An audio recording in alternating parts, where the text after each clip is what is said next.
Amém, vamos orar. Pai, obrigado.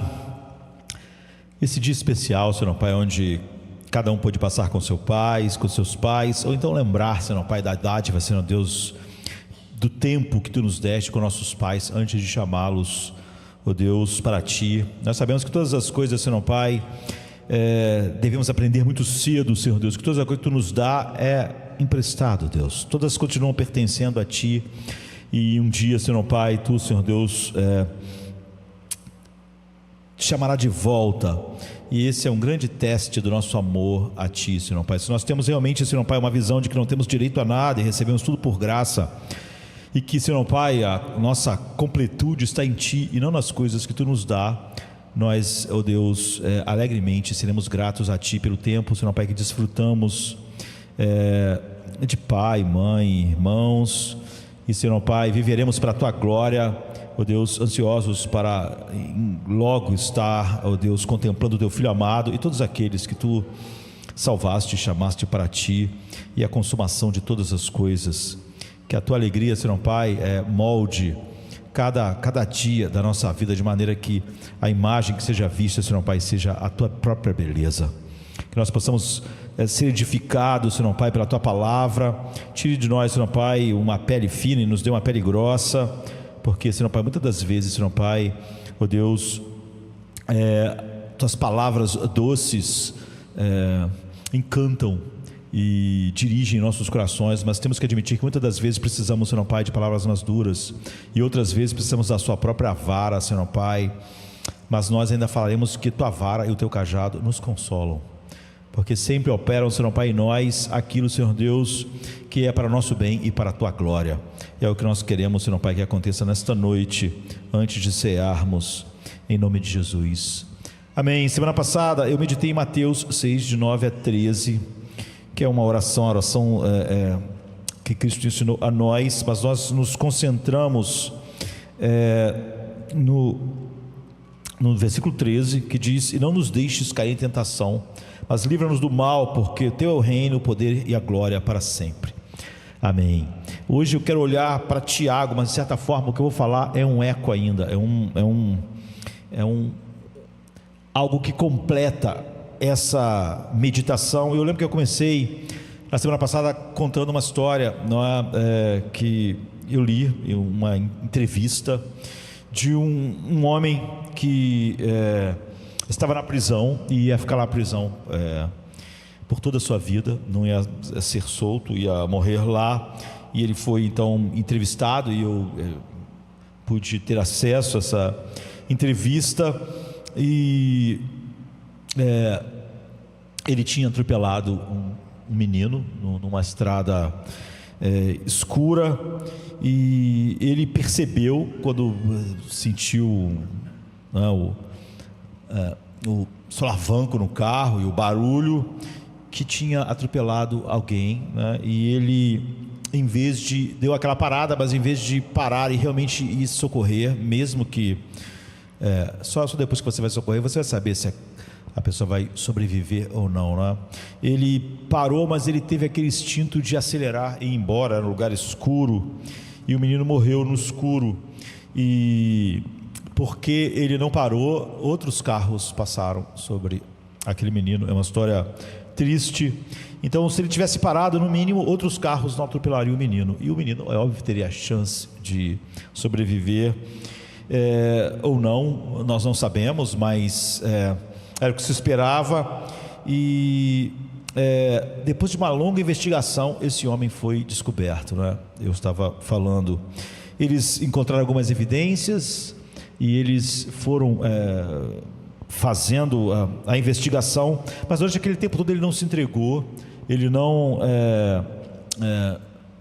de maneira nenhuma, nem depois que estava em casa, calmo, dias depois, viu a investigação pela televisão, ele teve o impulso de ir se entregar, e ele foi preso, foi julgado, foi condenado, e justamente, eu penso, ele foi condenado na mais completa extensão da lei, e agora ele estava vivendo o resto da sua vida atrás das grades, e não havia nenhuma oportunidade de sair. E depois de vários anos lá, esse repórter então pergunta a ele se ele tinha gastado esse tempo para pensar bastante sobre aquilo. E eu disse que ele respondeu que quando ele era menino, muito garoto ainda, né? 10 anos assim, menino, criança, o seu pai, que tinha um relógio que vinha da família, uma joia de família, e que como vinha lá do bisavô, do avô, e enfim, o pai guardava esse relógio com muito carinho, por causa do valor, mas mais por causa da história daquele relógio, e ele mantinha numa gaveta superior no seu escritório guardado, e ele nunca tirava de lá, a não ser para olhar, por alguma razão, não é? E ele via o pai às vezes mexendo naquele relógio, mas ele tinha a curiosidade de mexer, como é uma coisa de criança. E um dia o pai saiu e ele viu que não estava fechado lá direito a coisa, e ele pôde então subir e pegar e então brincar com o relógio, e o relógio caiu, e ele viu que o relógio tinha quebrado quando caiu. Então ele embrulhou de novo o relógio num lenço, botou dentro da caixa que o relógio ficava, colocou a caixa no lugar, fechou a gaveta e foi embora, e nunca disse nada. E é óbvio que o pai descobriu, reuniu os filhos, deixou todos de castigo, disse que queria saber quem era, mas ele nunca confessou. Então ele disse para o repórter que, depois de pensar muito sobre tudo que aconteceu na vida dele, aquele foi o ponto que chegou até onde ele chegou, porque depois daquele dia, todas as coisas que eram... ele se recusou sempre a enfrentar as consequências do que ele fazia. É como se ele sempre fugisse ou negasse, não é? E ele pensou que a melhor maneira então na vida de resolver todas as coisas, sempre que as coisas ficassem difíceis, era fugir, era negar, era não enfrentar de frente as suas próprias, a sua própria culpa, não é?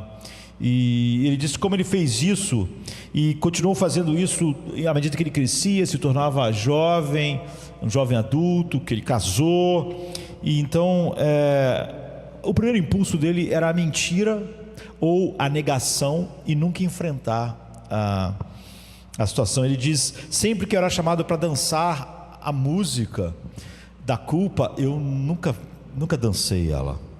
Então ele disse ao repórter: eu falhei em todos esses pequenos testes. A vida me deu muitos testes assim. E depois daquele dia, todos os testes que a vida me dava, eu agia da mesma maneira. E no dia que chegou o grande teste, que foi naquela noite que eu atropelei o menino, eu fui reprovado totalmente no grande teste.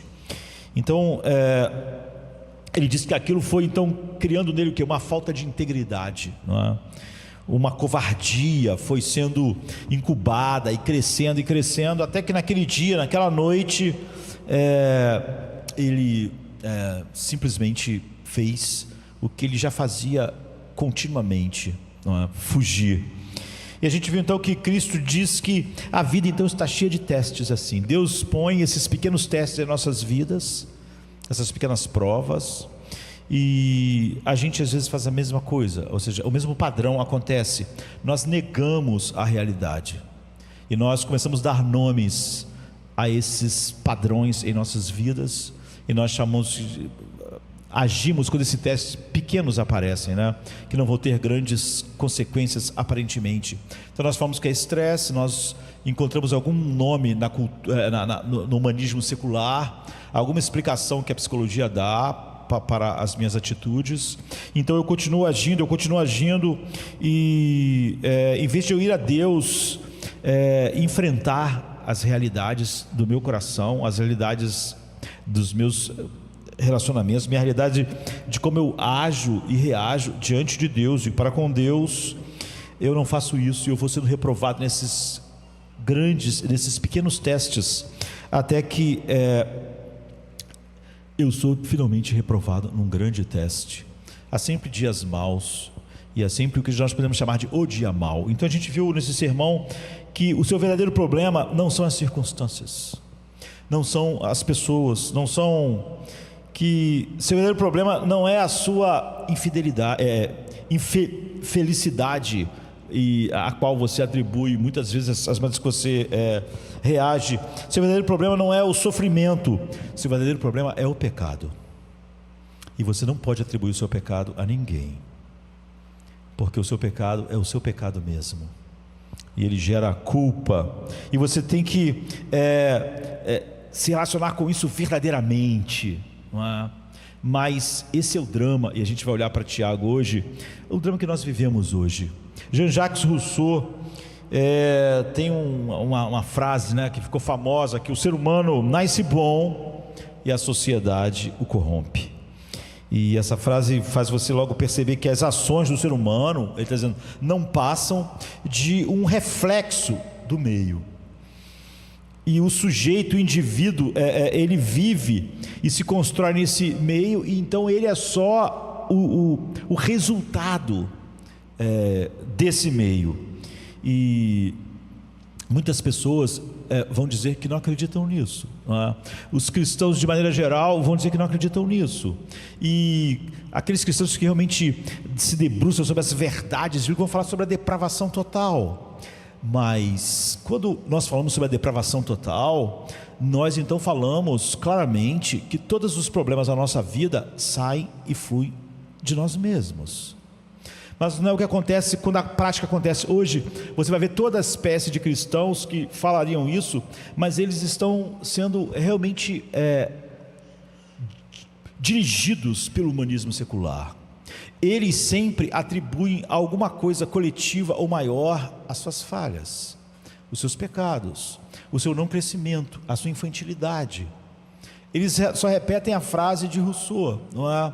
Que disse que o homem mesmo nasce bom, mas a sociedade o corrompe. Se ele falha, a culpa é da sociedade, a culpa são dos seus pais, há sempre o jogo da culpa. A primeira coisa que você vai fazer quando o humanismo secular vai te dar terapia é dizer que não haverá julgamentos morais. Você não vai ser culpado de nada.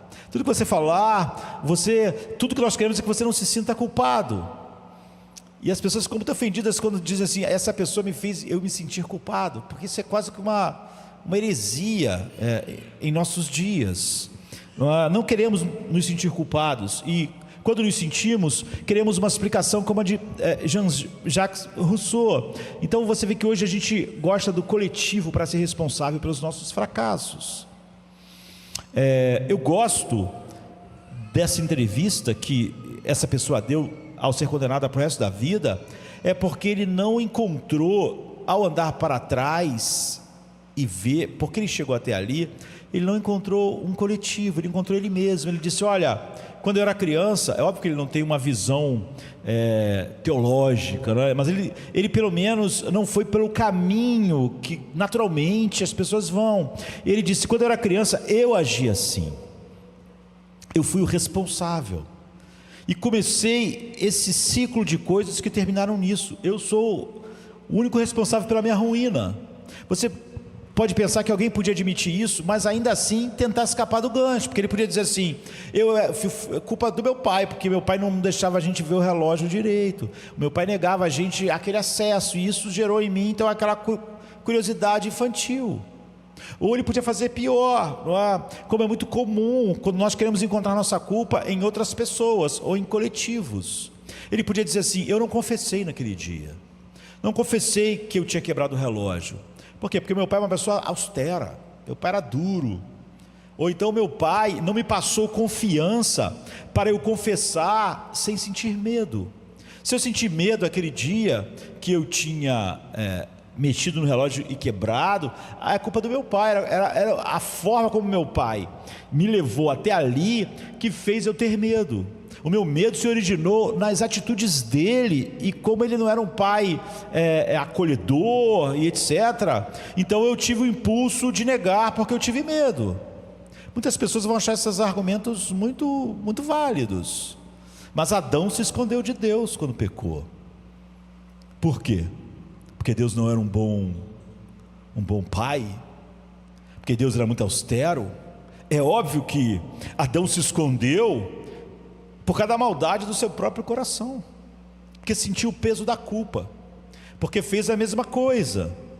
Então, na verdade, hoje, mesmo grande parte das pessoas que dizem que compreendem o Evangelho da graça, a depravação total, na verdade, eles nunca encontram os problemas deles dentro deles mesmos. Eles se apegam ao humanismo secular e vão, como Jean-Jacques Rousseau, coletivizar.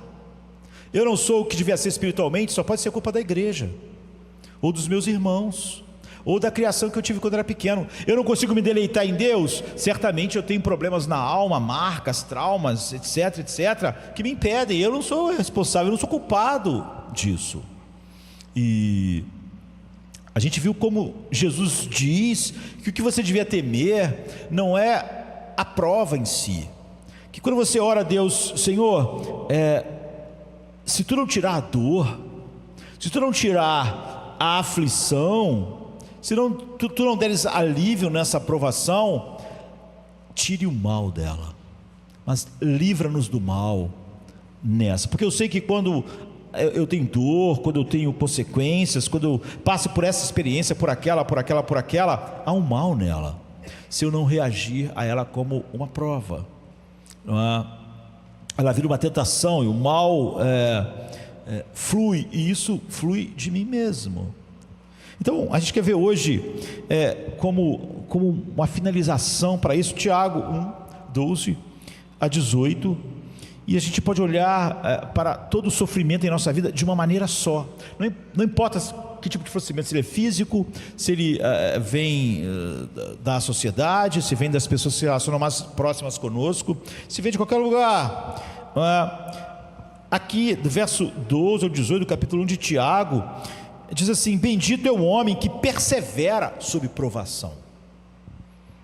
Então, bendito não é o homem que a cada provação ele culpa o mundo inteiro e porque ele cai, não é?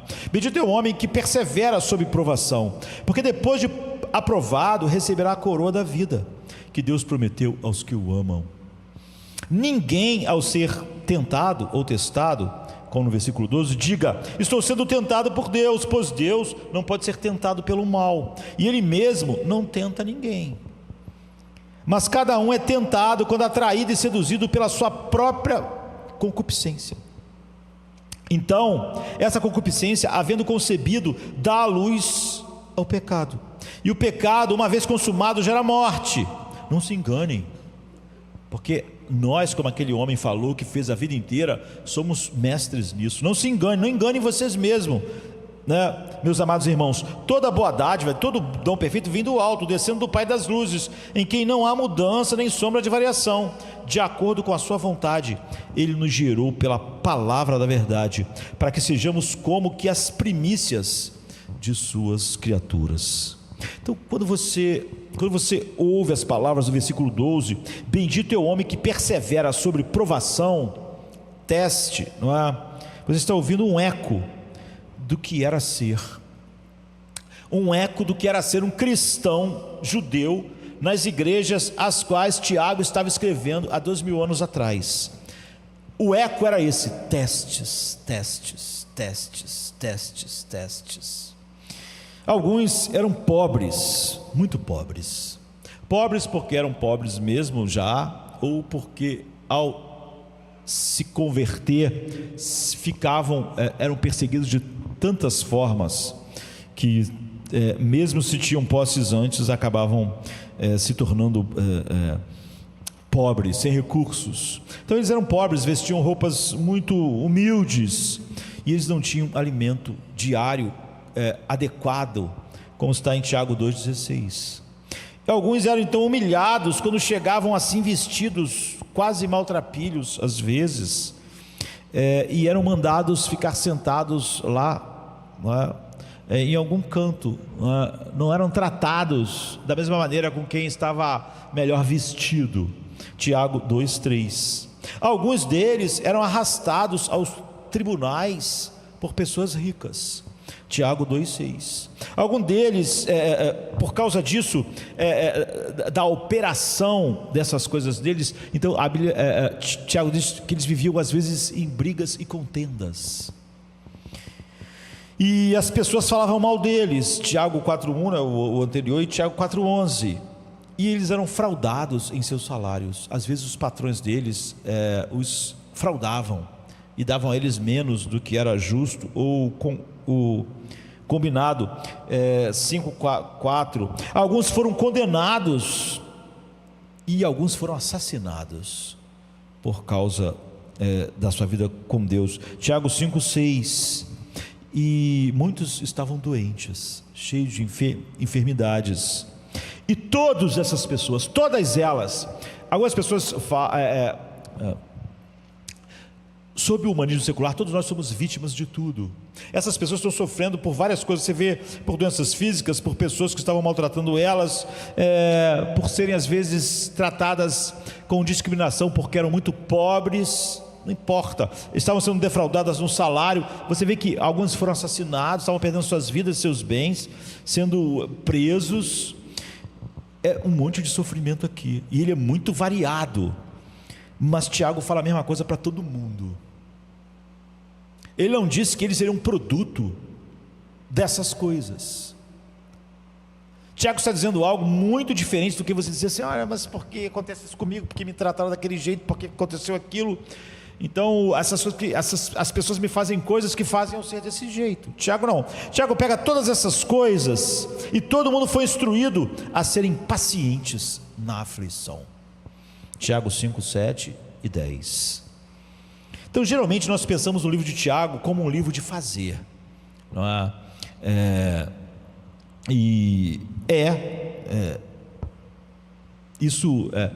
Há muita coisa que leva a gente a pensar a isso, não é? Porque Tiago, ele tem muito essa linguagem: sejam praticantes da palavra e não apenas ouvintes. Tiago 1:22.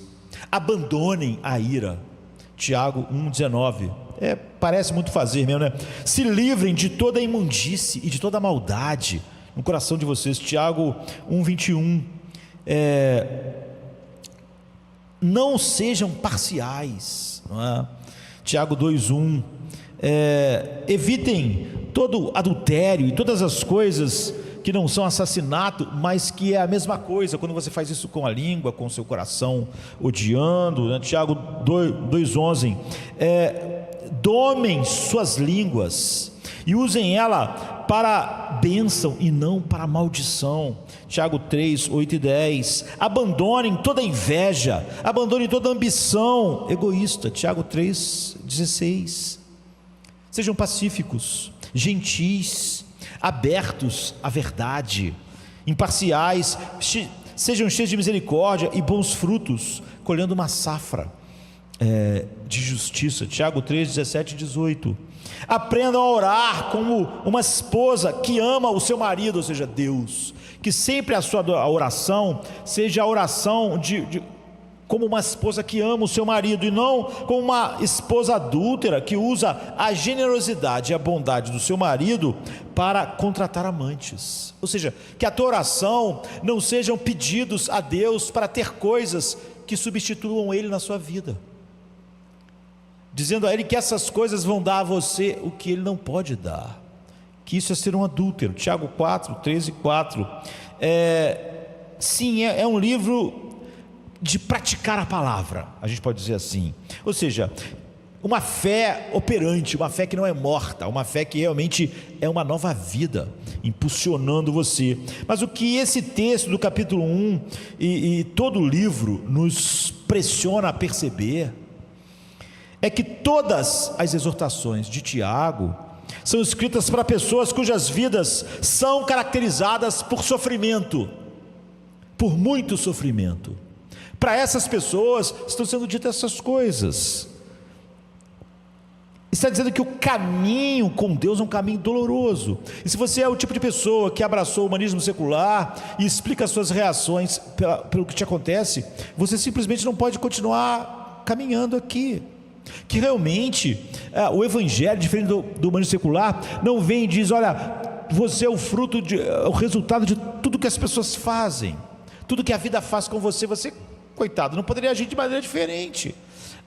Tiago vem e diz: não, haja de maneira diferente. Vocês são agora totalmente diferentes. de pessoas que simplesmente são como uma tela, que é como as pessoas mesmo aquelas pessoas que dizem que acreditam na depravação total e que não acreditam como Jean-Jacques Rousseau, elas depois explicam os males nela a partir das outras pessoas, ou de coletividades, a sociedade, a igreja, as pessoas tais, minha família. Ela não consegue encontrar, ela mesma, ela que diz que que acredita na depravação total, ela não consegue encontrar o mal final da sua vida nela mesma, e ela é como então uma tela vazia que todo mundo fez marcas, como o humanismo secular vai dizer, e tudo que você faz é o resultado dessas muitas marcas. Então ele começa com isso em 1:2. Considerem motivo de grande alegria, meus irmãos, o fato de passarem por diversas provações. Ele passa quase todo o primeiro capítulo nisso, e ele termina isso lá no 5:11, 10, não é? Ele diz: irmãos, tomem como exemplo de sofrimento e paciência os profetas que falaram em nome do Senhor. E ele sobriamente implica que será assim até que Jesus venha. Sejam pacientes, portanto, irmãos, até a vinda do Senhor. 5:7, né? Portanto, se você é um cristão, essa será a sua vida. A Bíblia não conta para nós que a vida de Deus em nós vai funcionar se todas as coisas à nossa volta estiverem bem, que nós somos o resultado do meio, e se todas as coisas não forem como devem ser, isso justifica o fato de nós não vivermos ou resistirmos a todas essas coisas como provas e sermos aperfeiçoados por Deus. Portanto, a Bíblia, diferente do humanismo secular que as pessoas tanto amam, não localiza o resultado, as nossas respostas nunca no que aconteceu, porque ele está falando de pessoas que estão apanhando, perdendo, sofrendo, sendo levadas aos tribunais. Ele está dizendo: sejam pacientes, sobre essas diversas provações, vocês vão crescer, vocês vão ser quem vocês devem ser, porque vocês não são produto dessas coisas, são produto do que Deus faz em vocês. Se você é um cristão fiel, então você vê a vida que ele descreveu aqui, uma vida cheia de uma vida que vive para Deus, não é? Revestida de dificuldades e sofrimentos que Tiago chama de testes. Todos, essa variedade de coisas, essas diferentes coisas. Ele diz no capítulo 1, 2 e 3, como vimos: considerem motivo de grande alegria, meus irmãos, o fato de passarem por diversas provações ou testes. É aqueles testes pequenos e vão aumentando, como aquele homem. Ele diz: eu não passei em nenhum daqueles pequenos testes, e quando o grande veio, eu falhei.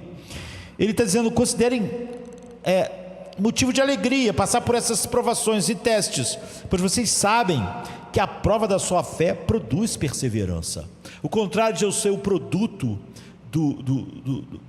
da sociedade, e os meus fracassos eu poder atribuir à sociedade, à igreja, às pessoas, é totalmente oposto do que está acontecendo com o cristão. E ele diz assim no versículo 12: bendito é o homem que persevera sobre provação, ou sobre teste, pois depois de aprovado, isso é, quando ele você só é genuíno quando todas essas coisas mostram algo verdadeiro em você, que não é o resultado do meio, do que acontece, do que não acontece, do que fizeram, do que não fizeram. É o resultado do que Deus está fazendo. Não há vitimismo na Bíblia, e o humanismo secular é quase puro vitimismo. Tiago chama de testes porque são de Deus. Se não fosse de Deus, não são testes. A gente viu essa grande diferença. Tudo que o diabo faz são tentações, mas se você vê tudo como um teste, é porque você abraçou a verdade de que tudo aquilo entra na sua vida, porque Deus está comandando aquelas coisas. Nem a natureza, nem Satanás trazem testes para nós. Eles atacam nossa fé, não testam nossa fé, não provam nossa fé. Eles não te colocam no fogo para provar que você é um ouro genuíno.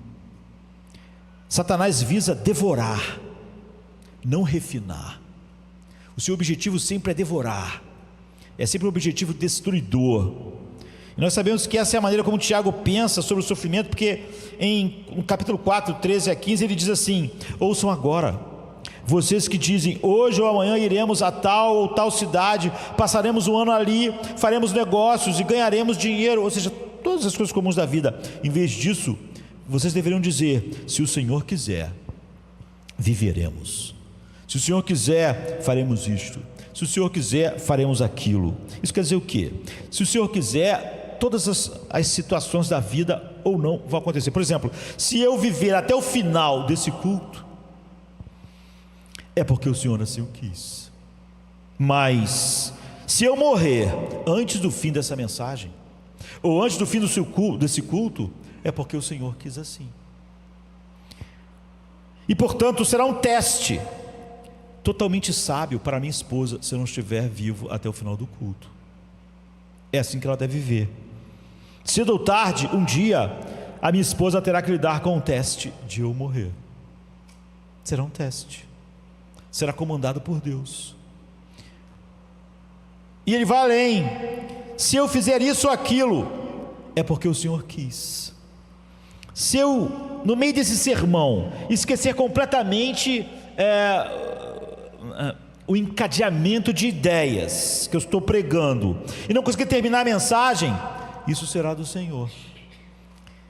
Será um teste para a minha fé na bondade de Deus, na gentileza de Deus para comigo. Como eu pude ter um branco e não conseguir terminar, trazendo constrangimento aquilo que eu estou pregando. Ou podemos fazer esse mesmo ponto, que Deus governa cada um dos nossos sofrimentos, a partir de Tiago 5, 10 a 11.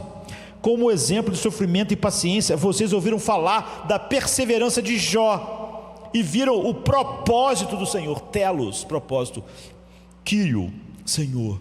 Vocês viram o propósito de Deus, como o Senhor é compassivo e misericordioso. Todos os sofrimentos de Jó tinham um propósito. Vocês viram o telos do Senhor.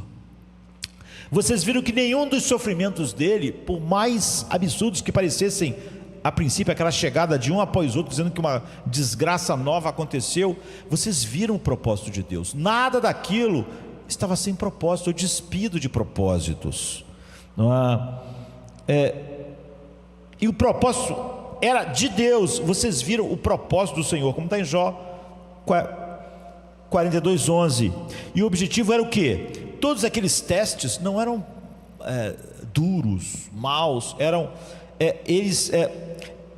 a perseverança de Jó, e viram o propósito do Senhor, telos, como o Senhor é o quê? É compassivo e misericordioso. Todos aqueles testes partiam para Jó de Deus, do seu ser compassivo, misericordioso, terno, porque o objetivo era um teste compassivo, aquilo era um teste misericordioso. Portanto, quando a gente lê Tiago 1:12, bendito é o homem que persevera sobre o teste.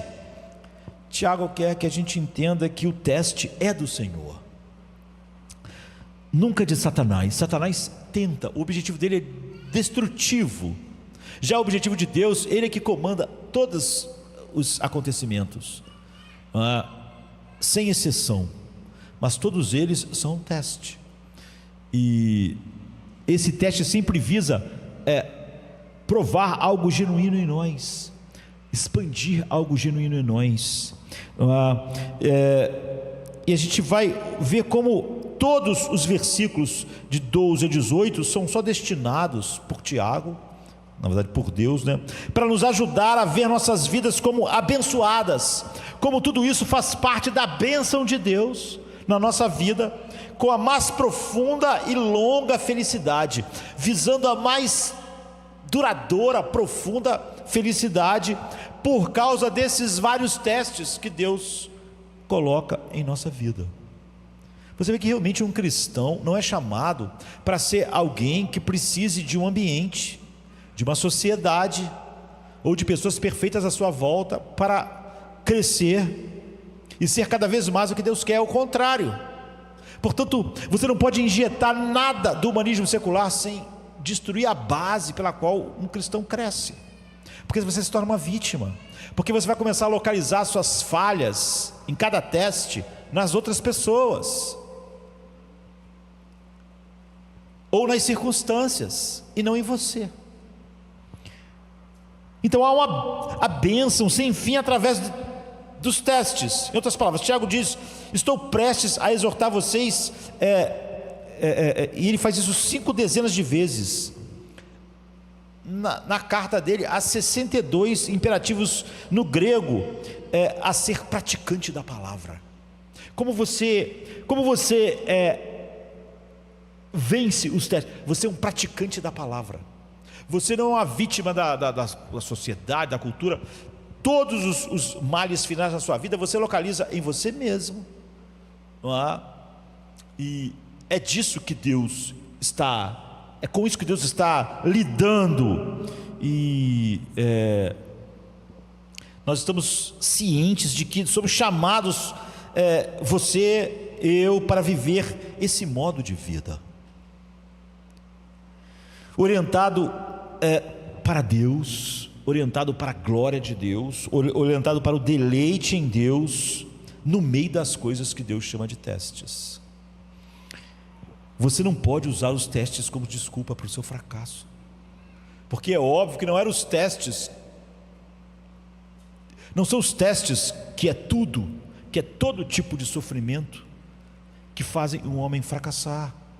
Como eu disse, aquele homem lá, pelo menos ele teve, ele chegou a um bom lugar, quando ele vê, mesmo quando ele era uma criança, e ele falhou no teste do relógio, que aquilo foi, o mal daquele teste estava nele, de não ter enfrentado as consequências, e ter fugido, negando a sua culpa, e aquilo fez ele passar o resto da vida sendo reprovado naqueles pequenos testes, até o grande teste. E a gente vai olhar rapidamente, né, esse primeiro capítulo, e nós precisamos estar persuadidos de que esses testes dolorosos não são só necessários, são projetados por Deus para tornar você a pessoa mais abençoada deste mundo. Mas com uma bênção tão grande, ele diz, para que você seja bem-aventurado. A palavra é macários, feliz, é a mesma palavra que Jesus usa quando diz bem-aventurado os pobres de espírito. Macários, a Bíblia diz que Deus é macários. Você pode também traduzir por bendito, né? Bem-aventurado é alguém que foi bendito, e Deus é o Deus bendito. A Bíblia, o apóstolo Paulo aplica isso a Deus, diz que ele é o Deus macários, ou seja, ele é bendito em si mesmo. Então isso é profundamente duradouro e feliz, que todas essas coisas visam essa felicidade contínua, crescente para sempre. E esse é o ponto principal do texto de Tiago 1, 12 a 18, e é o ponto principal de como lidamos com todo testes, com todos esses testes, de tal maneira que o mal desses testes é tirado, não é? Mesmo quando Deus não tira a aflição, a dor, de todas as circunstâncias, nós somos levados exatamente ao ponto oposto do humanismo secular, e oposto da ideia de que todos os nossos fracassos nós podemos traçar uma linha até alguém, até a sociedade, até um grupo de pessoas, até a minha família, ou até a igreja. Sempre é triste quando alguém que se diz cristão está traçando os seus fracassos até alguém, porque é óbvio que ele não chegou ao ponto mais importante, onde está todos os fracassos, não é? Você nunca culpa os testes. Não é que a sociedade não é de determinada maneira, não é que as pessoas não são de determinadas maneiras, é que nada disso explica o meu fracasso. Nada disso explica. O homem só encontrou ele mesmo diante da verdade de Deus quando ele chegou à conclusão de que nada dessas coisas são a razão das suas respostas. Tudo após Tiago 1,12a, bendito é o homem que persevera sob teste. Tudo depois disso é um argumento para isso. O texto é construído em torno de 4 argumentos que apoiam esse ponto principal, ou seja, que os testes de Deus são projetados para nos levar a uma felicidade profunda e duradoura. Nós não só achamos que aquilo porque a vida é dura assim mesmo, porque as coisas são difíceis. Nós sabemos disso, nós sabemos que isso foi projetado para isso, e não para nos fazer pecar ou nos levar à morte. Então o argumento 1 diz: bendito, ou seja, profunda e duradoura e verdadeiramente feliz é o homem que persevera sob provação, teste, porque depois de aprovado, ou seja, provado como o ouro é provado no fogo, não é? Ele receberá a coroa da vida que Deus prometeu aos que o amam. Versículo 12, não é? Portanto, a razão pela qual o teste de aflição dados por Deus tornam você mais profunda e duradouramente feliz é porque só eles proporcionam as circunstâncias, os fatos da sua vida, as ocasiões, os meios pelos quais Deus nos prepara para usar a coroa da vida, para desfrutar a vida eterna. Testes dolorosos, paciência e comprovada resistência é a evidência dessa realidade na minha vida. Se realmente acreditarmos que é assim que Deus nos prepara para a vida eterna, ou seja, nos conforma a Cristo para vivermos eternamente, de maneira bendita, na felicidade mais profunda e deleite contínuo para sempre, você diria que em cada teste você está sendo abençoado, que aquilo é uma bênção de Deus na sua vida, já que aquilo é que prepara você para todo o desfrute de alguém bendito, de alguém abençoado, de alguém macários. Então você ia ver cada coisa não como um teste, não como desculpa para o seu fracasso, mas ao contrário, não é? Então essas são as razões para você ser profundamente e duradouramente feliz. Você vê a maneira de lidar com todo tipo de situação. A gente viu como Tiago explica esses testes. Uns eram pobres, outros estavam levados aos tribunais, uns estavam sendo mortos, uns eram tratados de maneira injusta. Todas as coisas eram testes, todas as situações que eles viviam, todos eles. Mas aqui está uma pergunta crucial para a minha e a tua experiência real nisso. O que está sendo testado pela dificuldade? O que Deus está testando para mostrar que aquilo é genuíno nesses vários testes de sofrimento da vida? Quando Tiago vai responder isso, você logo tem algumas ideias. Normalmente quando a gente fala testes, a gente pensa em algumas coisas mais diretamente, mas é surpreendente aqui, porque Tiago não menciona a fé, que seria o meu primeiro pensamento. Acho que o primeiro pensamento de todas as pessoas, o teste é o teste da minha fé. Tiago não menciona esperança. O que ele menciona é muito maior assim, quando a gente vê de maneira integral. Ele menciona o amor. O teu amor por Deus é que está sendo testado. Bendito é o homem que persevera sobre provação, porque depois de aprovado, ele receberá a coroa da vida que Deus prometeu aos que o amam. É isso que está sendo testado. Todos esses testes são sobre o seu amor para com Deus. É por isso que os testes nunca são a razão da minha fraqueza, do meu amor para com Deus. Eles deviam mostrar exatamente isso, a genuinidade do meu amor para com Deus. Todos os fracassos da vida do homem fluem do pecado dentro dele mesmo, e nunca de fora, mas de como ele reagiu a todas essas coisas, porque isso estava mostrando as suas reações, a genuinidade do seu amor para com Deus. Então quem é coroado com a vida? aqueles que amam a Deus. Portanto, aqueles que são testados e são, os testes vão mostrando a genuinidade desse amor e vão purificando esse amor, como o ouro é testado e provado na fornalha, e as impurezas vão saindo. E só os que amam a Deus são, na verdade, os destinados à vida, porque a vida eterna é essa: é conhecê-lo, é amá-lo, é desfrutá-lo. Então, certamente, essas duas maneiras de descrever como obtemos isso não são alternativas. Tiago está dizendo: quando você atravessa o fogo da provação, você sairá do outro lado amando mais profundamente a Deus ou não. É isso que está sendo testado. Em cada sofrimento que possa vir da sociedade, do mundo, das pessoas, da sua família, o que está sendo testado é o seguinte: quando você atravessa o fogo da provação, sofrimento, morte, você sai do outro lado amando mais a Deus ou amando menos. Esse é o fracasso do teste. Se sim, é óbvio que você está se direcionando a toda a vida que está englobada nessa ideia de coroa da vida. O que está sendo testado, refinado, purificado e comprovado é o amor, é o teu amor por Deus.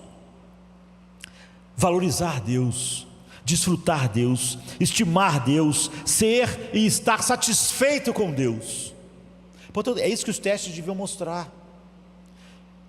Quando os testes mostram que você ama menos a Deus, você não pode usar os testes como culpados às situações, à sociedade, à igreja no mundo, pelo seu pouco amor a Deus e seus fracassos contínuos, porque eles não estão criando a falta de amor a Deus, eles só estão provando isso. Então, o que é isso? Você ama a Deus? O que você está sentindo, ou querendo, ou fazendo quando está amando Deus? Nossa eternidade depende disso. Aqui está uma imagem disso em Tiago 4, 2-4. Vocês cobiçam coisas, mas não as têm. Então vocês matam, vocês invejam, mas não conseguem obter o que desejam. Então vocês lutam e brigam. Vocês não têm, porque não pedem a Deus. E quando pedem a Deus, vocês não recebem, porque vocês pedem por motivos errados, para gastar em seus deleites. Vocês, adúlteros, não sabem que a amizade com o mundo é inimizade com Deus? A palavra realmente é adúlteros, não povo adúltero. Por quê? Está falando de nós, porque a imagem é de Deus como nosso marido, e nós individualmente como sua noiva, a igreja. E Tiago nos apresenta orando, e diz que nossas orações não são ouvidas porque nós oramos elas,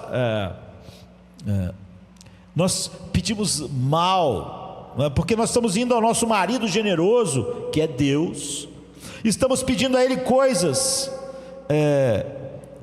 se nós podemos ter algum dinheiro, algo para adquirir coisas, e nós queremos contratar uma prostituta, ou um prostituto, porque ele não nos satisfaz. É por isso que ele chama de adúlteros. Vocês oram, pedem e não recebem, porque vocês querem gastar com vossos deleites adúlteros. Ou seja, vocês estão se aproveitando, a ideia da oração de vocês é se aproveitar de um marido generoso para pegar o seu dinheiro, para então gastar se prostituindo com alguma coisa, porque ele não satisfaz vossos corações. Você vê, o teste do amor está ali quando você está orando, e essa é a imagem. Vocês pedem e não recebem porque pedem mal para gastar com os seus prazeres. Vocês, adúlteros. Ele não está falando adúltera, a igreja, está falando cada um, vocês. Amar a Deus significa que você encontra Deus tão satisfatório como seu marido, como seu pastor, tão suficiente, como seu pai, como seu rei, como seu salvador, como seu tesouro, que você não vai transformar Deus em um marido traído, a usar os dons de Deus para a sua satisfação em outro lugar. porque Deus não te satisfaz. Isso é adultério. E o fogo da aflição, ou os fogos da aflição, são projetados por Deus para testar, refinar e provar a realidade do seu amor por Ele e de como você não é um adúltero. Você ama Deus mais do que o cônjuge que você acabou de perder. Esse é o teste quando nosso esposo ou esposa morre. Todas as coisas, a gente viu, são testes, mas podem ser tentações. Há um mal na perda do nosso cônjuge. E como a gente viu lá semana passada, quando Deus não nos livra da dor daquela perda, a gente está interessado: Senhor, não importa se tu não vai me livrar da dor dessa perda, me livra do mal que há nela. Eu amo a ti mais do que o meu cônjuge, e se isso provasse contrário, então um mal terrível se manifestou nessa provação. Você ama mais a Deus do que a saúde que você acabou de perder ao olhar o resultado do exame? Esse é o teste. Se você descobre que não ama Deus o suficiente, que sua vida agora acabou porque a sua saúde era tudo, não culpe a sociedade, não culpe a igreja, não culpe as pessoas. Um coração que não ama Ele o suficiente, não culpe seus traumas psicológicos. Não é daí que está vindo essa realidade de que você não ama Deus, de tal maneira que você usou todos os testes, dizendo que eles é que provocaram a falta de amor a Deus. Eles não fizeram isso. Você ama Deus mais do que a vida que o médico acabou de dizer que você vai perder em 6 meses, que é o tempo que você tem. Esse é o teste no que o médico está dizendo. É óbvio que o que o médico está dizendo é uma aprovação, é um teste do seu amor para com Deus. O sofrimento testa, refina e prova o nosso amor por Deus, que Deus é o nosso tesouro supremo. É por isso que a gente não vai reagir a esse teste com o pecado, e depois dizer que o teste é que está gerando em nós. Os testes da vida, a criação que eu tive, o mundo que eu vivo, as pessoas em geral, como a igreja é no mundo, dizendo que essa é a origem do meu fracasso, da minha falta de amar Deus de verdadeiramente. O teste está provando que isso é realidade, ele não está provocando aquilo. Aqueles que amam a Deus assim, diz o versículo, esses são coroados com a vida, porque essa é a evidência de que há essa vida, que está sendo refinada a cada teste. Portanto, o argumento aqui, o primeiro é de que os testes dolorosos de Deus levam à felicidade, porque eles evidenciam de que Deus é o meu tesouro, é o meu amor, então eu sou bendito, porque é esses que ouvem o bendito de Deus. É isso que o Evangelho produz no homem, é que os testes de Deus são projetados para refinar e provar a genuinidade e cada vez tornar mais puro o nosso amor para com Ele, que por sua vez é a única evidência de que nós herdamos a vida eterna. É um verdadeiro amor por Deus. A segunda coisa que está aqui do verso 13 ao 15, ninguém ao ser tentado diga estou sendo tentado por Deus, porque Deus não pode ser tentado pelo mal.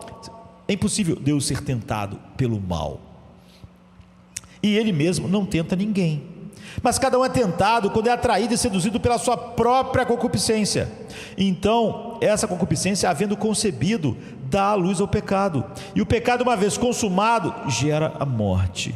O ponto principal nos versículos 13 e 15 é esse: ninguém jamais deve dizer estes testes dados por Deus, versículo 12, são na verdade tentações dadas por Deus, projetadas para nos seduzir e nos arrastar para o pecado, porque isso é que é uma tentação. Ou seja, a tentação de Satanás é tentação, às vezes naquela mesma situação.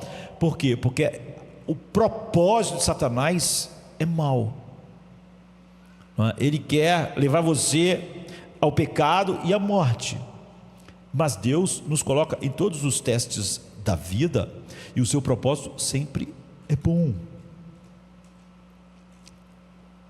Deus não pode ser tentado pelo mal e nem pode tentar ninguém, ou seja, Deus nunca pode determinar algo visando algo maligno, algo mal, não é?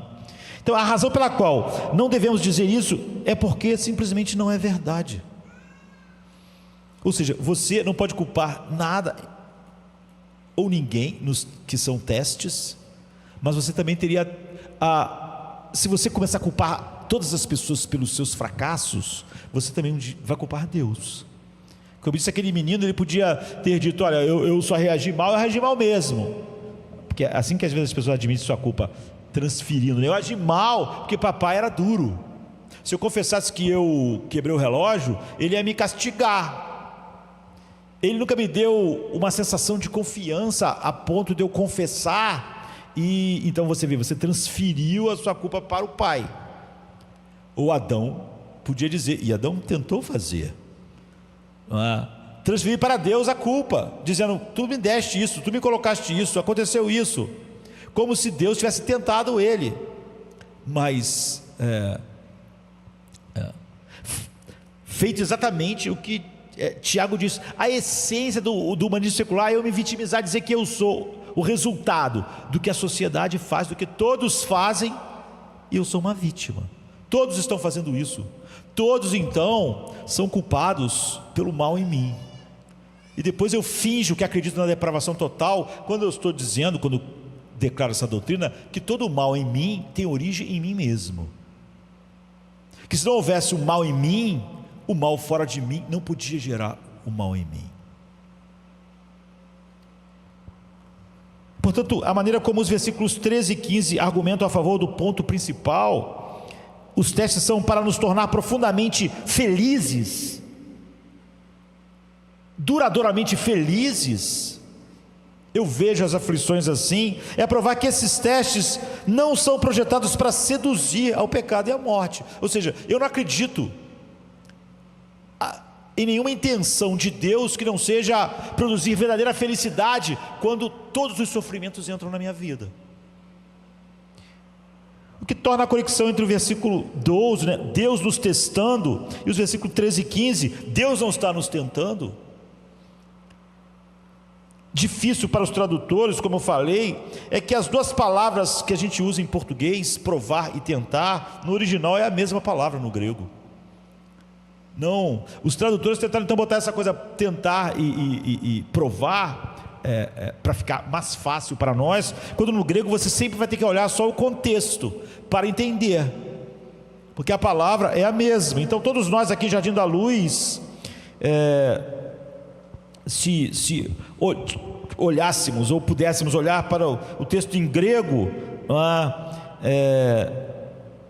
sobre o teste e a conexão que você pode fazer, teste e tentação, é difícil porque a palavra usada é a mesma, mas quando Deus decreta, Ele diz assim: não diga isso, eu farei isso, aquilo, porque você só vai fazer, e todas as coisas vão acontecer se Deus quiser. Então, todas as coisas então são testes, porque elas só podem acontecer se Deus quis na minha vida. Então, eu sempre vejo todas essas coisas com a finalidade da felicidade mais profunda e duradoura na minha vida. É assim que está sendo evidenciado o meu amor por Deus. Cada um desses testes, nenhum fracasso pode ser atribuído ao teste em si, porque senão eu estaria dizendo que Deus me tentou.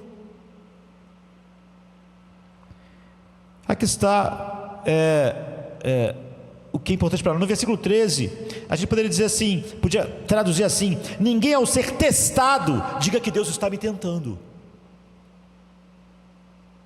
ao decretar todos esses acontecimentos, e que eu falhei por culpa dos acontecimentos, e por culpa de Deus que me botou nos acontecimentos. Eu não sou o que devia ser, porque a igreja não é o que devia ser para comigo, porque a sociedade não é o que devia ser, porque minha família não é o que devia ser. E se essas coisas estão na minha vida, e elas que estão me destruindo, porque todos os meus fracassos é por causa disso, e não por causa de algo interno em mim, então Deus estava me tentando e não me provando. Deus não só a prova, não era só para provar se o meu amor por Ele era verdadeiro ou não, era a causa da minha falta de amor a Ele e dos meus fracassos. Estou sendo testado por Deus, versículo 12 diz isso, mas eu não estou sendo tentado por Deus nessas situações. Os meus fracassos, se eu atribuir às situações, então eu estou dizendo que Deus estava me tentando e não me testando. Se eu atribuo o meu fracasso a mim mesmo, eu estou no lugar certo de arrependimento e de estar sendo purificado no amor que ainda se apega a Deus, em vez de me apegar a atribuir culpa a todas as coisas, menos a mim, para me sentir bem, já que o propósito final do humanismo secular é fazer um ser humano se sentir bem, mas ninguém se sente bem, se sente cada vez pior, não é? Porque nós não temos simplesmente sentimentos de culpa, nós somos culpados, e nós queremos lutar contra os sentimentos de culpa. Mas se a culpa nossa fosse só um sentimento, isso seria suficiente, mas a nossa culpa é real. Porque o argumento funciona, e para que ele funcione, tudo depende do significado da palavra. Tentar ou testar, que lá no original é a mesma. O que Tiago quer dizer com tentar nesse texto? Não o que você quer dizer com isso todas as vezes, ou o que eu quero dizer. Tiago tem uma definição muito precisa e limitada de tentar, nos versos 13 e 15. Verso 13b diz: Deus não pode ser tentado a peirastos, a palavra, pelo mal, e Ele mesmo não tenta ninguém. Ou seja, Deus nos testa. Esse é o ponto do versículo 12. Então Tiago está traçando uma linha firme entre testar e tentar nesse texto. Deus testa, mas Ele não tenta. Quando eu digo que a causa do meu fracasso era o próprio teste, então eu digo que Deus me tentou e me levou ao mal, que esse era o seu propósito, e eu só estou nessa situação não por causa de algo dentro de mim que o teste mostrou, mas porque aquilo fora de mim foi o que causou o mal dentro de mim. Então qual é a diferença? O versículo 14 dá a definição de Tiago para tentar e tentação, mas cada um é tentado quando é atraído, literalmente arrastado e seduzido por seu próprio desejo, sua própria concupiscência, que são os fortes desejos internos. Então Tiago está traçando uma linha através do progresso do desejo. De um lado dessa linha, o desejo está se movendo em direção ao objeto sem pecado. Quando Jesus jejuou 40 dias no deserto, Mateus diz que ele teve fome. Fome é um desejo, desejo por comida, não é um pecado. Após 40 dias, é óbvio que o desejo por comida, que a gente chama de fome, é forte. E enquanto o desejo de Jesus se move em direção ao objeto do pão, ao objeto que é o pão, seu desejo se aproxima de uma linha e jamais cruza essa linha. Do lado de Jesus da linha, seu desejo é santo e sem pecado. É o desejo simplesmente de comer pão depois de estar muito tempo sem pão. Mas ele não deseja jamais pão a ponto de desejar pão mais do que Deus. Ou seja, que é o que a concupiscência é desejar qualquer coisa mais do que Deus. É isso que é a fonte de todo mal em nós. É isso que é o pecado que habita em nós. Jesus nunca foi tentado pela sua própria concupiscência, porque ele não tinha concupiscência. Jesus só podia ser tentado por coisas externas, e nisso nós também podemos ser tentados por coisas externas. Ou seja, alguém pode ter uma intenção má ao nos apresentar coisas no coração dela. Satanás pode então nos tentar, pessoas podem nos tentar, mas a tentação, que já é pecado, é a tentação da nossa própria concupiscência, ou seja, a nossa concupiscência diz que nós desejamos mais pão naquela hora do que Deus. Então nós estamos dispostos a pecar para ter aquilo. Nós não queremos comer, quer comais, quer bebais, faça para a glória de Deus. Nós queremos comer porque aquele é o nosso desejo mais forte. Aquele desejo passou de ser um desejo correto para ser pecaminoso. Tiago está dizendo que a linha é cruzada quando o desejo se transforma em você ser arrastado e seduzido por um prazer maior do que você tem em Deus, o que faz mesmo o desejo por pão se tornar pecaminoso. Para Jesus, isso teria sido fazer o que o diabo queria que ele fizesse. Use seu incrível poder e satisfaça o seu desejo, mesmo que essa não seja a vontade do teu Pai. Ou seja, qualquer coisa que você deseje, que não pode ser consumado para a glória de Deus, é pecado. Só o desejo já é pecado. Ou seja, você desejar algo que não pode ser consumado para a glória de Deus, já evidenciou a vitória da concupiscência sobre o homem. Porque você sabe que aquilo não pode ser consumado para a glória de Deus, você não pode estar desejando aquilo para glorificar a Deus ao consumar aquilo. Agora, o que você deseja que pode ser consumado para a glória de Deus, ainda se transforma em pecado, se para experimentar aquilo, você tem que pecar. Desejar o que não pode ser consumado para a glória de Deus, é concupiscência, é cobiça, é pecado. Essa ideia de que se eu desejo algo, mas não consumo aquilo então não é pecado, eu posso viver. Não, eu tenho esse desejo, eu tenho essas atrações, mas elas não são pecado. É óbvio que são. Então, Jesus, Deus, não pode ser tentado pelo mal. Ele nunca pode ter paixões dentro de si que sejam maiores do que seu amor pelo Pai, ou Pai pelo Filho. Nenhum dos desejos de Jesus jamais se aproximou da linha de seduções pecaminosas. Ou seja, Jesus nunca foi tentado pela sua concupiscência, porque Jesus não era um ser caído. Ele era um homem, mas não era um homem caído, como eu e você somos. Então, a gente vê que isso tudo foi muito deturpado e tem sido no mundo reformado deturpado também, só para ficar melhor com a cultura atual, que cada vez mais se afasta, e as pessoas não querem ir tão longe quanto a cultura foi, mas querem ser simpáticos. Então, quando começa a falar sobre atrações sexuais que Deus diz em ser pecaminosas, já são pecado, porque elas não podem ser consumadas para a glória de Deus. E às vezes as pessoas colocam essas atrações no mesmo lugar da atração, por exemplo, que um homem sente para uma mulher para com um homem, e dizem: olha, está vendo, a atração não é errado, porque senão aqui seria errado. Não, é totalmente diferente. A atração que o homem sente para a mulher para um homem, pode ser consumado para a glória de Deus. Na verdade, foi feito para ser consumado para a glória de Deus. Mas uma atração sexual que não pode ser consumada para a glória de Deus é a concupiscência dentro do coração. O próprio desejo é pecaminoso. O nome disso é cobiça.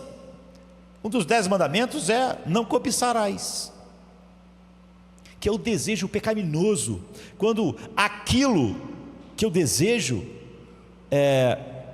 sem aquilo eu não vou ter.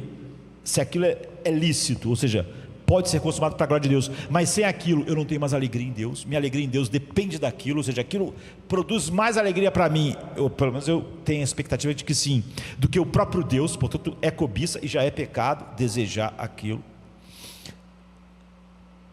Mas quando é algo que não pode ser consumado para a glória de Deus, o próprio desejo já é pecaminoso, flui da concupiscência do meu coração, dos desejos controladores pecaminosos de um ser caído. Isso é pecado, e disso devia haver arrependimento. Mas mesmo no mundo reformado começou a ser ensinado estranhamente a todo o ensino bíblico, de que se for só uma atração e eu não consumar, não é pecado, quando na verdade é o oposto do ensino bíblico. Desejar algo pecaminoso é pecado, e só manifesta o pecado em mim.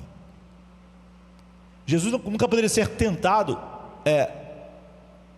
pelo mal. Deus não pode ser tentado pelo mal, e Ele não tenta ninguém pelo mal, não é? Quem faz isso é o diabo. Então, começou-se a dizer isso, que se você tiver atrações, que você simplesmente não leve ela a consumar, então tudo bem, você pode ver com essa atração. Não, você deve ver que isso é fruto do pecado, deve se arrepender, deve pedir a Deus que lide com aquilo. Charles Rhodes, né, na sua dogmática, ele está falando a respeito exatamente disso, que as pessoas começam a dizer que se eu sinto desejo por coisas pecaminosas, mas isso não é com o meu consentimento, não é pecado. É óbvio que é. Se você diz que a tua natureza é caída, o que essa natureza produz, é óbvio que é pecado. Senão você está dizendo que você não é pecador por natureza, você é pecado por ação. Isso é pelagianismo.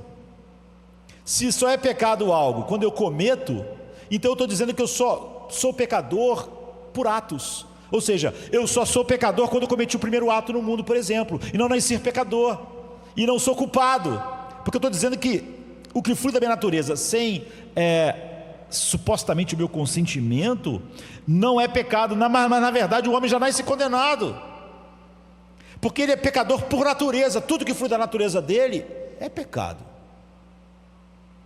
e não deixa ele fora da culpa. Por isso que todos estão condenados.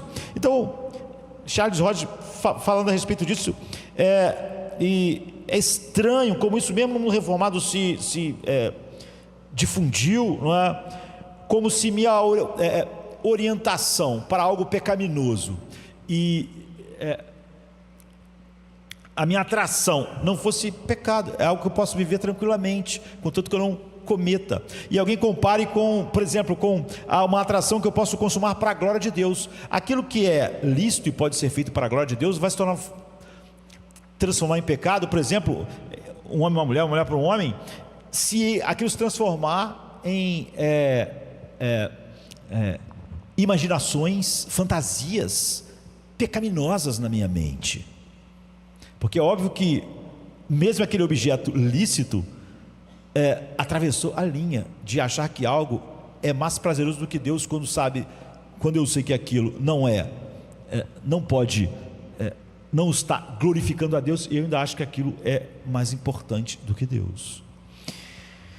Então, se você vê a natureza humana de uma forma simplista e reduz o pecado ao comportamento e não à natureza, você diz: não, nós nascemos pecadores, mas na hora de explicar o pecado, você começa a explicar o pecado pelo comportamento e não pela tua natureza, você vai tirar teu gancho, a tua natureza, do que ela expressa ser pecado. Se no entanto você considera a condição humana como fundamento da sua pecaminosidade e todas as suas raízes, que nós somos pecadores não por nossas escolhas, mas somos pecadores por nossa natureza, então as perguntas são muito mais profundas, não é? E a mentalidade da carne, o apóstolo Paulo diz em Romanos 8, 7 e 8, é inimizade contra Deus, porque não se submete à lei de Deus, nem pode fazê-lo. Portanto, os que estão na carne não podem agradar a Deus. Agora, a mente natural é inimizade contra Deus, mas algum ser humano decidiu isso? Chegou um momento que eu decidi: minha mente vai ser inimizade contra Deus. Isso, eu nasci assim, mas no entanto, isso é pecado. Ter uma mente que é inimiga de Deus é pecado. Não importa, porque eu sou pecador por natureza. E essa natureza, o fato de eu não poder lidar com a minha natureza pecaminosa, não tira a minha culpa. Porque é uma ideia muito estranha, as pessoas dizem assim: não, se eu não pudesse obedecer, e se eu não posso lidar com isso eu mesmo, então eu não posso ser culpado. Como assim? Se eu contraio uma dívida com alguém, e eu não pago essa dívida, ela cresce, até chegar a um tamanho que eu não tenho mais como pagar, eu não sou mais responsável? Lógico que eu sou, pela dívida. Mesmo que eu não tenha recursos, aquela ainda é minha dívida. O fato de eu não poder mais pagar não diz que eu não sou mais responsável, pelo contrário, eu tenho uma dívida tão imensa que eu não posso pagar, mas ainda é minha dívida.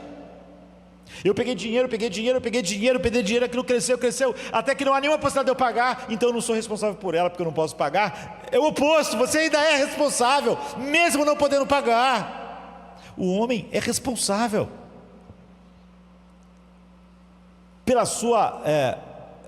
pelo seu pecado, mesmo ele não podendo, ele mesmo lidar com ele. Você criou uma dívida imensa, você ainda é responsável por ela, mesmo que ela seja imensa, além da sua capacidade.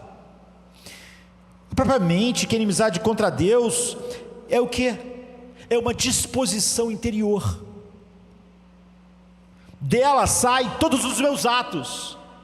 Então eu poderia dizer, todos esses atos contra Deus não podem ser pecado, porque estão saindo de uma disposição interior minha, que eu não decidi ter ela ou não. É óbvio que não. O homem nasce assim, ele nasceu pecador, ele sente assim, ele não sente deleite em Deus, prazer em Deus. É natural para ele amar o pecado e não amar a Deus.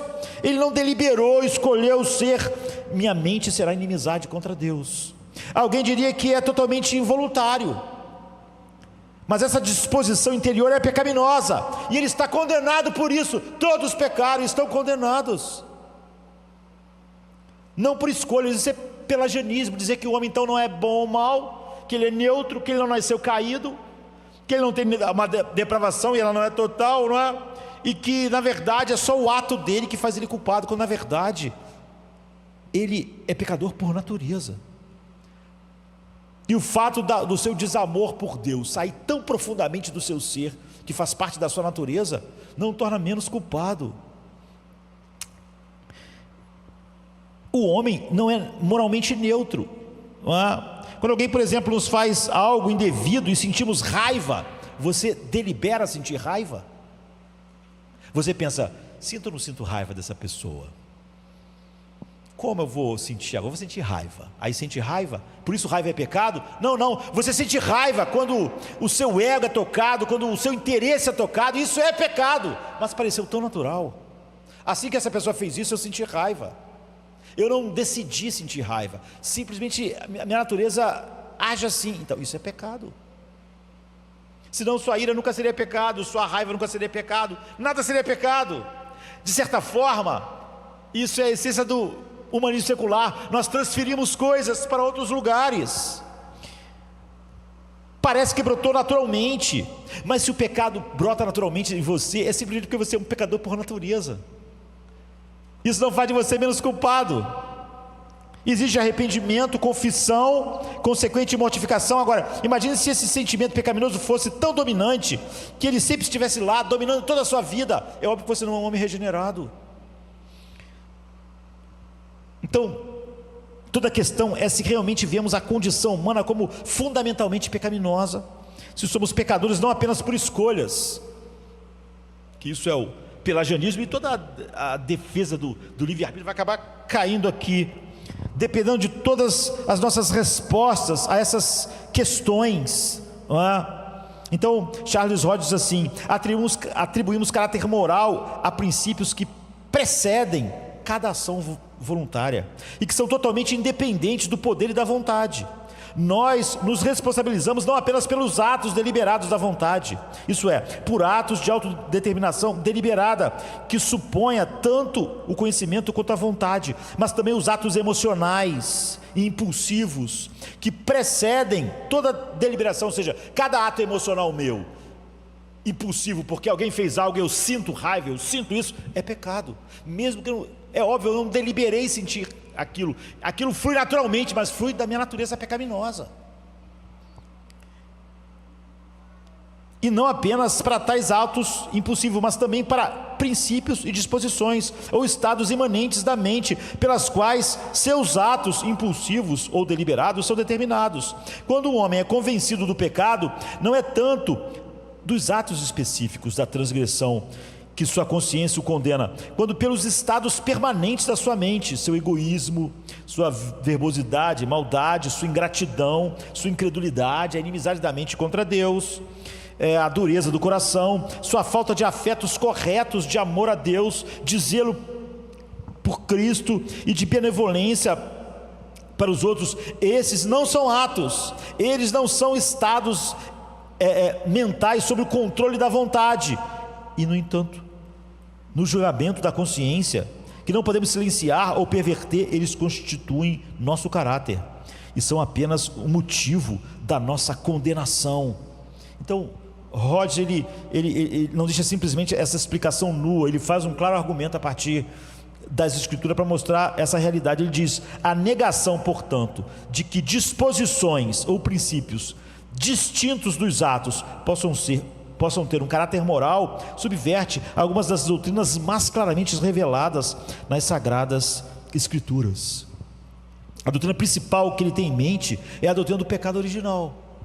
Ele diz assim: todas as igrejas cristãs recebem as doutrinas do pecado original e da regeneração em uma forma que envolve não apenas os princípios que disposições distinguidas de atos podem ter um caráter moral, mas também que tal caráter lhes pertence, sejam elas inatas, adquiridas ou infundidas. É, portanto, muito irracional assumir que o homem pode ser responsável apenas pelos seus atos voluntários e não pelos seus desejos, atrações, inclinações, ou por seus efeitos subjetivos, quando nossa própria consciência, o julgamento universal dos homens, a palavra de Deus claramente afirmam, e a Igreja Universal afirmam tão distintamente o contrário. Então, o ponto-chave é que somos pecadores por natureza e por escolha. No nível mais fundamental da verdade, nossa natureza é que produz as nossas escolhas. Nossas escolhas são produzidas por uma natureza inimiga de Deus, e ainda assim, é óbvio, nós somos culpados. Dizer que algo que fluiu das nossas naturezas sem a nossa deliberação não muda nada e não torna algo moralmente neutro. Dizer que eu sinto um desejo por algo pecaminoso, mas que eu não decidi sentir isso, eu sinto, e que portanto isso não pode ser, é falso, porque eu estou negando que sou pecador por natureza, ao negar que o que minha natureza produz não é pecaminoso. Sentimentos, desejos, atrações pecaminosas em nós são já pecado, que deve haver arrependimento. Jesus nunca experimentou tentação assim das suas próprias concupiscências, porque ele não era pecador por natureza, ele era caído. Então tudo que você chama de tentação de Jesus era algo externo, era a intenção do diabo levar ele para algo, mas dentro dele não há nenhuma atração por nenhuma coisa que não glorifique totalmente a Deus e que não flua do seu amor contínuo e sem fim, sem limites pelo seu Pai. E quando a Bíblia fala sobre a nossa condenação, diz: a condenação é essa, que a luz veio ao mundo e os homens amaram as trevas. Você pode dizer assim: mas eu não decidi que eu ia amar. Então, isso é porque você é um pecador por natureza. Naturalmente você ama as trevas, e é óbvio, você é condenado por isso. Ao dizer que as pessoas que têm atrações por coisas pecaminosas, contanto que não façam, não estão pecando, é dizer que o homem é pecador só por escolha e não por natureza. É a negação de todo o ensino bíblico. E como eu disse, isso tem acontecido muito para se adequar às distorções e impurezas da nossa cultura. Tem sido pregado por pessoas que fingem não ver isso, não é? Então você é responsável pelos seus desejos, pelos seus e Tiago está dizendo: está vendo? Deus não pode tentar, porque ele não pode ser tentado pelo mal, e nem ele tem desejos e disposições mais que o levam a tomar, a decidir essas coisas na vida de vocês. Deus testa. Nunca diga que o teste te levou ao pecado, porque você estaria dizendo que Deus te tentou, e você está fugindo do fato de que o teste de Deus só pode mostrar o que está dentro de você. O que a sociedade faz não fez quem você é. Você é um pecador por natureza. Você nasceu pecador, a sociedade não te fez pecador. Não coloque os fracassos em cada teste da sua vida, que deviam mostrar o seu amor por Deus, na conta da sociedade, na conta da tua família, na conta dos seus traumas, na conta da igreja. Isso só está mostrando algo sobre você. Ao tentar botar isso em qualquer outra conta, como Deus determinou todas essas coisas, a sociedade que você nasceu, as situações em que você enfrenta, você está dizendo que Deus te tentou. Está negando o fato de que você é um pecador por natureza e você é responsável por essas disposições. Então nossos desejos nesse estado caído são perfeitamente suficientes para provocar e explicar todos os nossos fracassos, nossa própria natureza, nossa própria concupiscência. Então essa vontade, esses desejos controladores, havendo concebido, eles dão à luz ao pecado dentro de nós, antes de nascerem em atos. E é óbvio que pecado é pecado dentro de nós, é pecado fora de nós. Por isso, quando Jesus fala sobre o homem olhar para uma mulher, como aquilo é um olhar de cobiça, então é óbvio que ele já é pecado. E desejar qualquer coisa que não possa ser consumada para a glória de Deus é pecado. E qualquer atração, porque é fruto da nossa natureza caída. Então a concepção acontece no versículo 14, com o surgimento da sedução pecaminosa dentro de nós, e então isso se transforma em pecados. Isso vai se evidenciar em morte, inexoravelmente, à medida que isso cresce. Nós temos o tempo acabando, né? E o outro argumento é: não se enganem, meus amados irmãos, toda boa dádiva e todo dom perfeito vem do alto. Esse versículo muitas vezes é usado isolado do assunto que Tiago está tratando. Então é o seguinte: não atribuam nada mal em você a Deus. Todas as coisas boas vêm dele, até os testes, mas nada que vem de Deus não é bom. Se os testes de Deus se transformam em tentação por causa da sua própria concupiscência, e o diabo e o mundo, isso só mostra o que estava sendo testado, evidencia ou não a realidade do amor de Deus no seu coração. Nenhum cristão verdadeiro pode culpar ninguém, nem a igreja, nem outros irmãos, nem a sociedade, nem a situação, nem o sofrimento, o fato dele fracassar. Ele deve ser levado à humilhação e ao arrependimento. Sempre que alguém está explicando sua vida frágil, não pode lidar com os sofrimentos, porque aquilo está produzindo a ele os seus fracassos de fé, ele está dizendo que Deus o tentou, e ele está negando que ele é um pecador por natureza. Ele pode realmente dar o braço a Jean-Jacques Rousseau e pode abraçar o humanismo secular em vez de abraçar o evangelho e a salvação que pecadores verdadeiros recebem na cruz. Então ninguém, ao ser testado, diga: estou sendo tentado por Deus. Não diga, isso não é verdade. Tudo que flui de Deus, todo dom perfeito. Não se enganem pensando que alguma coisa assim possa vir de Deus. Deus possa ser um tentador em qualquer coisa que Ele faz, dá, e as situações que Ele determina nas nossas vidas, porque o que vem dele sempre é todo dom perfeito. Portanto, aqui no versículo 16 está o mesmo aviso: não se enganem, meus amados irmãos. Sim, Ele envia muitos testes dolorosos para você, mas ao fazer isso, Ele não é mau de jeito nenhum. Ele não é caprichoso, imprevisível, com intenções sombrias, não. Deus não pode ser tentado pelo mal, e por isso a ninguém tenta. Um ser caído pode ser tentado pelo mal, Satanás, o homem. Deus nunca. Então ele não pode ser a fonte nunca de uma tentação. Ou seja, quando você diz que algo, que você é o que é, e atribui a um monte de coisas ao mundo, à sociedade, sabe, você dá uma de Jean-Jacques Rousseau e diz que o homem, você mesmo, seria bom se não fosse todas as situações, todas as pessoas que não estão te ajudando, tudo que a igreja não faz, tudo que as pessoas te fazem. Mas na verdade todas essas coisas só evidenciaram algo dentro de você, não criaram isso lá. Você é um pecador por natureza, e é lá que você devia lidar com isso, não é? O Pai das luzes, dele nunca vem nada que seja trevas.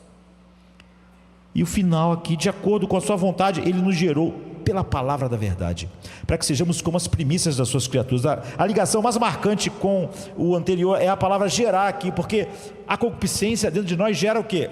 O pecado, não é? Ou seja, causa o nascimento, mas o Evangelho nos gera de novo, através da palavra da verdade. O único outro lugar no Novo Testamento onde essa palavra causar o nascimento, apoquio, ocorre é no versículo 15. O pecado, uma vez consumado, gera a morte, ou seja, dá à luz a morte. É estranho isso, porque a nossa ideia de dar à luz sempre é dar à luz a vida. A mulher deu à luz, nasceu algo vivo. Essa palavra ser usada para gerar a morte, é a causa da morte, é o que gera a morte. É impressionante. Quem fala em dar luz à morte? O nascimento leva à vida, mas isso é exatamente o que Tiago está contrastando. A tentação, o cruzamento da linha por nossos desejos para a sedução pecaminosa, dá a luz ao pecado. Dentro de nós já é pecado, que dá a luz a todos os atos, e que é óbvio, acabam sempre em morte. Mas Deus não é assim. Ele não tenta, Ele não envia testes para a morte. A tentação seria isso. Ele dá à luz a vida, e a vida é a vida da nova criação que começou em cada um que nasceu. Ele gerou em nós, Ele nos gerou de novo pela palavra da verdade. Então, portanto, o ponto principal de Tiago e da mensagem é esse: os testes de Deus são projetados para nos levar a uma felicidade profunda e eterna, porque eles sempre vão provar que essa nova criação de Deus gerou em nós um verdadeiro amor para com Ele.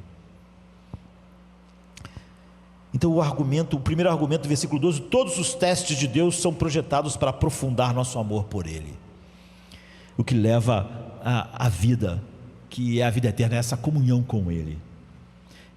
Projetados para mostrar que esse amor é genuíno, para fazê-lo crescer. Portanto, todo teste é projetado e devia nos fazer felizes, porque é projetado para a nossa alegria final e duradoura em Deus. O 2, que está no 13 e 15, é totalmente errado dizer, quando Ele nos testa, que Ele está nos tentando. Ou seja, sempre que nós olhamos qualquer situação da vida e colocamos a culpa naquilo, pelo nosso pecado, nós estamos dizendo que Deus nos tentou, porque todas aquelas situações são decretadas por Ele. A única coisa que nós podemos dizer quando fracassamos é que aquilo provou algo em nós, algo não genuíno no amor que a gente disse para com Deus. Deve haver contrição, arrependimento, desejo de ser transformados, busca dos meios de graça e não justificação. Eu sou assim porque papai e mamãe, porque a sociedade, porque a igreja, porque eu não consigo reagir com alegria em situações da vida, eu fracasso nisso. Isso era o teste do seu amor para com Deus. Os teus fracassos não são culpa do teste, eles testam exatamente a genuinidade desse amor, ou a fraqueza dele, para que cresça, para que seja purificado. Mas você precisa então enxergar esses testes como bênçãos. É por isso que eles se alegrem neles. E o terceiro, pensar de outra forma é um engano, porque Deus é a fonte de todo bem, dele desce todas as coisas boas, mas nunca poderia vir uma tentação de Deus. Ao atribuir às coisas o mal em você, negar que você é um pecador por natureza, você disse que Deus é um tentador. Qualquer tico que você abrace do humanismo secular, você está culpando Deus pelo seu pecado. A família que você nasceu, o pai que você teve, a igreja que não é perfeita, os irmãos que não são perfeitos, a sociedade que não é perfeita. O problema nunca é você. Você é fruto dos testes que Deus mandou, do que Ele decretou na sua vida. E tuas falhas e fracassos são sempre culpa. Você não consegue enxergar que você é um pecador por natureza, e esses testes estão evidenciando o que está lá, não criando o que está lá. Em versículo 18, Deus causa nascimento, mas nunca dá morte. Ele é a causa do nascimento da nova vida que vence a morte, que pode ser testada agora, porque ela realmente é uma nova vida que ama a Deus. Portanto, em todos os sofrimentos nós devemos nos animar, Tiago diz, e devemos ficar contentes, ele diz, por eles. Todas as dificuldades, sem exceção, são um teste. Eles não vêm de um coração volúvel, um coração sombrio, um coração tentador. Eles vêm do Pai das luzes, o doador de toda a vida, o todo suficiente, intocável, santo Deus, que não pode contemplar o mal, que dirá ser tentado pelo mal, ou tentar alguém com o mal, cujo propósito inteiro para você é seu amor inabalável por Ele. E o amor verdadeiro por Ele é a própria coroa da vida. E quem tem isso é totalmente bem-aventurado, com uma felicidade profunda e que nunca termina. Portanto, há uma incompatibilidade total entre a verdade de Deus e como o Evangelho nos trata, e como faz nós lidarmos com todas as coisas difíceis da vida, e o humanismo secular, que você não pode ficar no meio do caminho. Não há nada que todas as situações que Deus decretou nas nossas vidas que são responsáveis pelo mal em nós. Enquanto a gente abraçar um pouco disso, nós não estamos passando em nenhum teste do nosso amor por Deus. Vamos ficar de pé, vamos orar. Sexta-feira chega trazendo a noite seu manto. Jesus em súplicas, enquanto Pedro sucumbe ao encanto do sono. Judas, com seu beijo, selou o destino. Traição que esboça o pranto. No silêncio da noite, a esperança parece se esconder, mas o eco do domingo aos poucos começa a nascer. Pilatos em sua indecisão, o sinédrio em conspiração, a turba em escárnio desconhece a ressurreição. Discípulos fugitivos, corações partidos, Maria em lágrimas, Pedro nega, o galo canta anunciando amanhã que tarda. É sexta-feira, clama a criação, mas o domingo se anuncia, trazendo redenção. Nosso Salvador, sob o peso da cruz, caminha entre a multidão que zomba, sua santidade diminui. A coroa de espinhos, o sangue que escolhe marcas de amor infinito. É sexta-feira, mas a esperança do domingo não está tão distante. Elevado na cruz, entre criminosos a dor se faz presente. O véu se rasga, a terra treme, o céu escurece, um silêncio envolvente. A pedra colocada, os guardas se postam, a vigília começa, mas a promessa do domingo no coração ainda aquece. É sexta-feira, mas não é o fim. Domingo vem aí com vitória sem fim. A escuridão parece reinar, a morte sorri, certa de sua vitória. É sexta-feira, mas a história ainda não contou só a glória. O pecado julga ter vencido, a esperança parece falhar, mas a luz do domingo já começa a brilhar. O túmulo agora vazio, a pedra removida, Jesus ressuscitou, trazendo vida. Manhã de domingo, brilha a esperança restaurada.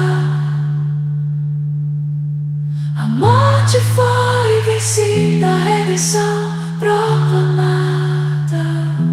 É sexta-feira, mas a alegria vem com o amanhecer. Domingo já chegou, ensinando-nos a renascer. Nosso Salvador, sob o peso da cruz, caminha entre a multidão que zomba, sua santidade diminui. A coroa de espinhos, o sangue que escorre marcas de amor infinito. É sexta-feira, mas a esperança do domingo